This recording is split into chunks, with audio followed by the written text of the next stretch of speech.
ভাই মানেই তো রক্তের টান, কিন্তু যখন মাঝখানে আসে সম্পত্তি, তখন কি সেই টান থাকে? এক ভাই ক্ষমতার জোরে খেলেন অন্য ভাইয়ের সম্পত্তি। তখন হয়তো ভেবেছিলেন সত্যিই শেষ কথা, কিন্তু না, সময় সব হিসাব মিটিয়ে দেয়। বহু বছর কেটে গেল। যেই ভাইয়ের সম্পত্তি খাওয়া হয়েছিল তিনি শুয়ে আছেন মৃত্যুশয্যায়। শেষ সময় এসে জোর করে সম্পত্তি খাওয়া ওই ব্যক্তি ভাইয়ের পাশে বসে ভাঙা গলায় বললেন, ভাই আমার ভুল হয়ে গেছে, আমাকে ক্ষমা করে দে।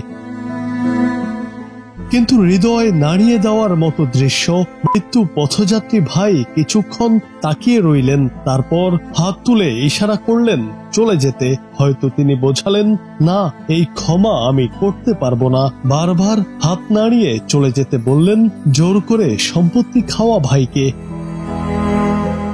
অন্যদিকে ক্ষমা চাইতে আসা ভাই ভেঙে পড়লেন কান্নায়। সেই কান্নায় ছিল আফসোস, ছিল অনুশোচনা, কিন্তু তখন আর কিছুই করার ছিল না।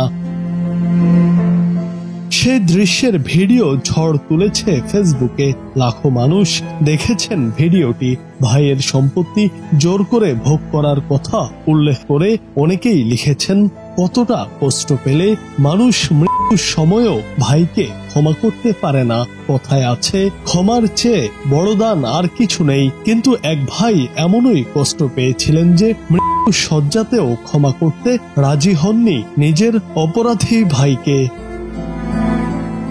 জুনায়েদ আহমেদ, বাংলা টিভি।